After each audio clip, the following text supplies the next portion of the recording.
সেদিন ছিল শ্রাবণ মাসের প্রথম সোমবার, মহাদেবের দিন। আজ সবাই মহাদেবকে নিয়ে ব্যস্ত হলেও আমি কিন্তু আমার কৃষ্ণকে নিয়েই ব্যস্ত। এটা বললাম বলে আবার তোমরা ভেবো না যে আমি মহাদেবের ভক্ত নই। হ্যাঁ, আমি মহাদেবেরও ভক্ত, কিন্তু ছোটবেলার কথা যতদূর পর্যন্ত মনে পড়ে কৃষ্ণর সাথে আমার আলাদাই একটা অ্যাটাচমেন্ট রয়েছে। ভাবছিলাম আজকে মহাদেবের পুজোটাও করব, কিন্তু কিছুদিন ধরে শরীরটা মোটেও ভালো যাচ্ছে না, সেই জন্য আর করা হয়ে উঠল না। দেখি সামনে বছর যদি তার ইচ্ছা হয় অবশ্যই আমি করব।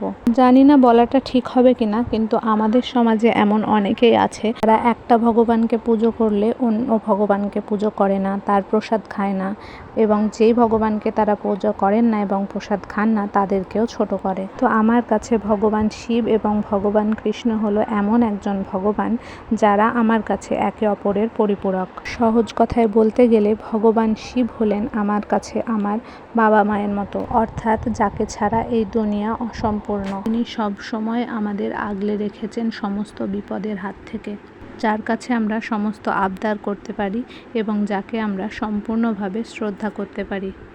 আর কৃষ্ণ হলো আমার কাছে প্রেমিকের মতো, আমার কাছে ভাইয়ের মতো, দাদার মতো, এক কথায় বন্ধুর মতো। আমাদের জীবনে এমন অনেক কথা থাকে, অনেক ঘটনা থাকে যেগুলো আমরা বাবা মার সাথে শেয়ার করতে পারি না, সেগুলো আমরা বন্ধুর সাথে, ভাই বা দাদার সাথে অথবা প্রেমিকের সাথে সেগুলো আলোচনা করি।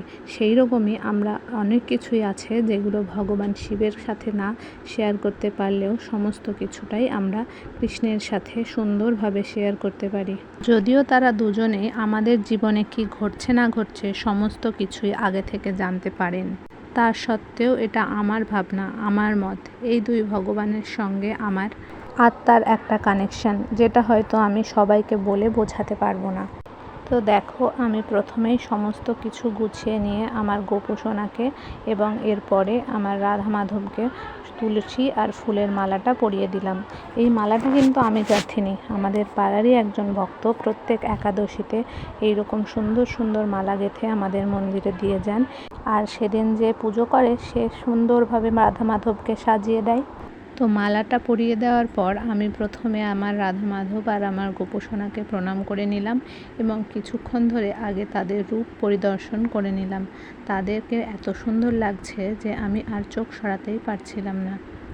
তাদেরকে দেখছিলাম আর ভাবছিলাম আর মাত্র একদিন পর, মানে সামনে বুধবার, আমি কিছু মাসের জন্য ওই বাড়ি চলে যাব।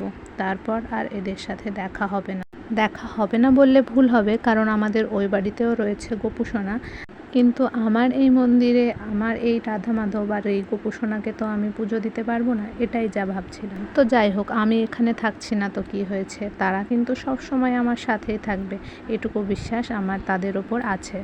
তো এরপর আমি তাদেরকে ভোগ নিবেদন করে দিলাম। আজ যেহেতু একাদশী সেহেতু শুধুমাত্র ফলের প্রসাদই হবে।